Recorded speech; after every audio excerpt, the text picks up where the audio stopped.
What if I told you Washington and Oregon spent years promising a massive transportation project, sold voters on light rail, transit hubs, congestion relief, and economic development, then came back and said the price tag had doubled, the timeline slipped, and one of the biggest selling points might not actually get built? Because that's exactly what's happening right now with the Interstate Bridge Replacement Project.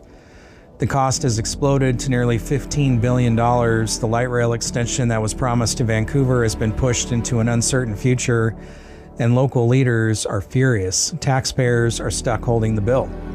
And once again, we're asking the same question: why do these mega projects always cost more, take longer, and deliver less than originally promised? From Seattle to Los Angeles, this is Left Coast News. No apologies, just the truth.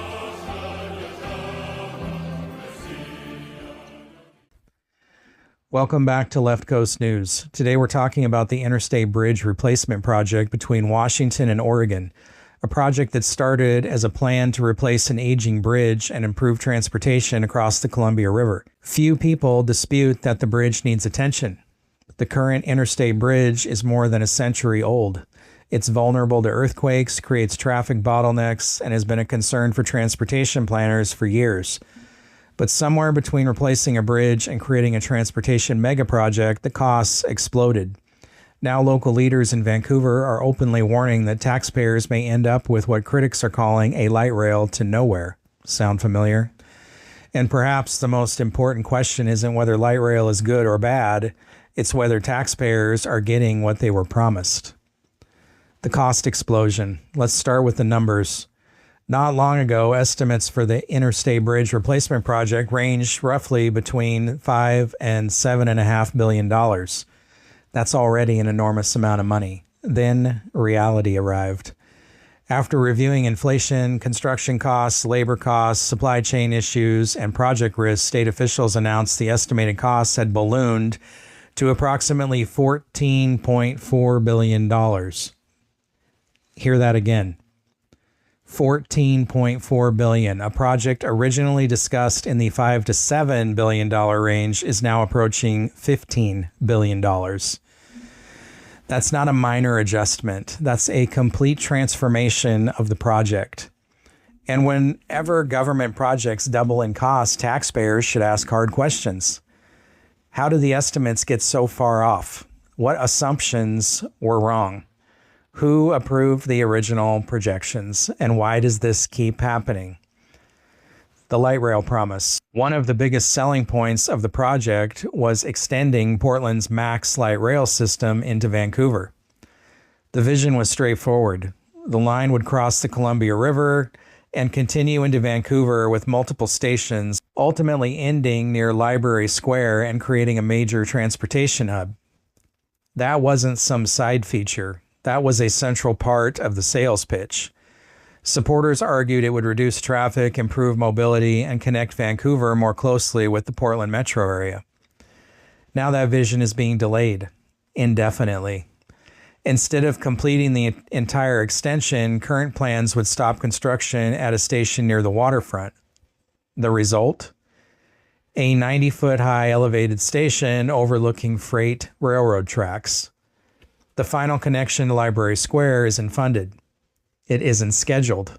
And officials admit it may not happen for years, possibly more than a decade.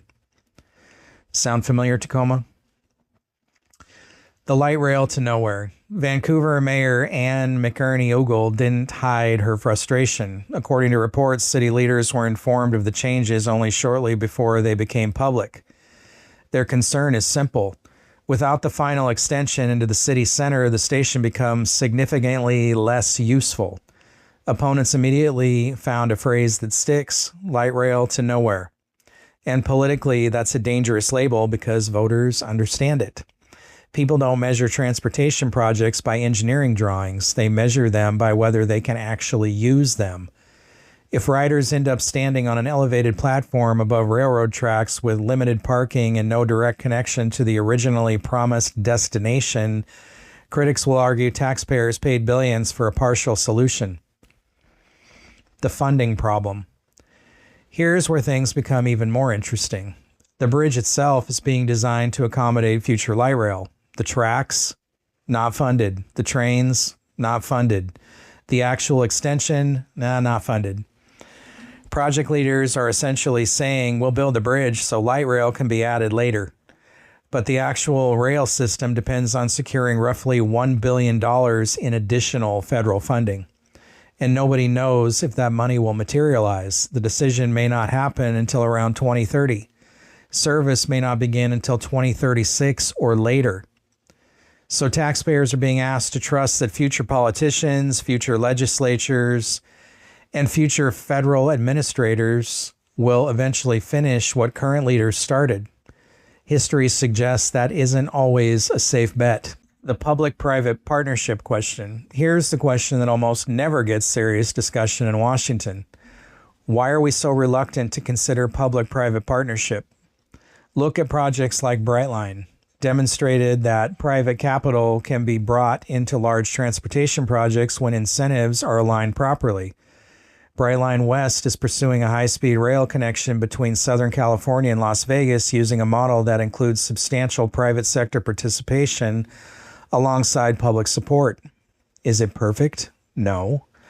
But at least private investors have skin in the game. When private money is involved, there is pressure to control costs, meet timelines, and actually deliver a usable project.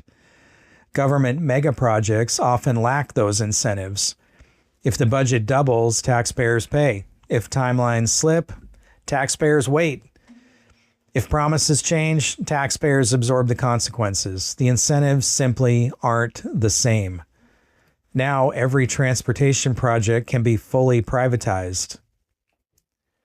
Now, not every transportation project can be fully privatized. But why aren't we seeing serious conversations about concession agreements, private investment, phased revenue models, or other partnership structures? Instead, the default solution seems to be raise taxes, issue bonds, apply for grants, ask for more money, repeat. The bigger pattern. This isn't just about one bridge. It's part of a broader pattern visible across the West Coast. Major projects are announced with optimistic cost estimates. Political leaders promise transformative benefits. Years pass. Costs explode. Timelines move. Project scopes shrink. Taxpayers are told circumstances changed. Then officials ask for more funding.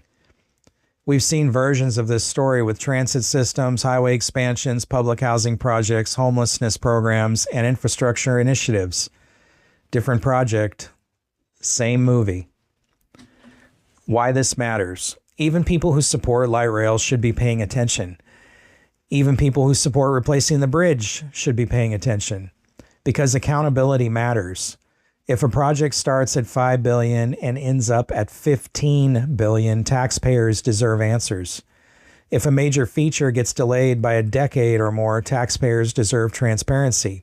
And if government leaders want public trust, they need to demonstrate that large-scale projects can actually stay within reasonable budgets and timelines. Otherwise, public confidence continues to erode. At the end of the day, most people agree the bridge needs to be replaced. The real debate is how. How much should it cost? How much risk should taxpayers absorb? And how many times are voters expected to accept promises that get scaled back once the bills start arriving? The Interstate Bridge Replacement Project may eventually succeed, but right now many Vancouver residents are looking at a $14 billion price tag, a delayed light rail system, and a station that may stop short of its intended destination.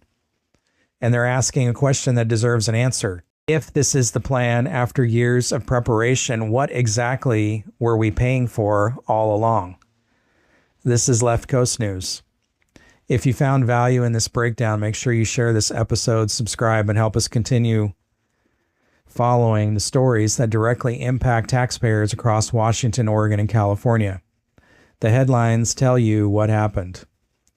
We try to follow the money and explain why.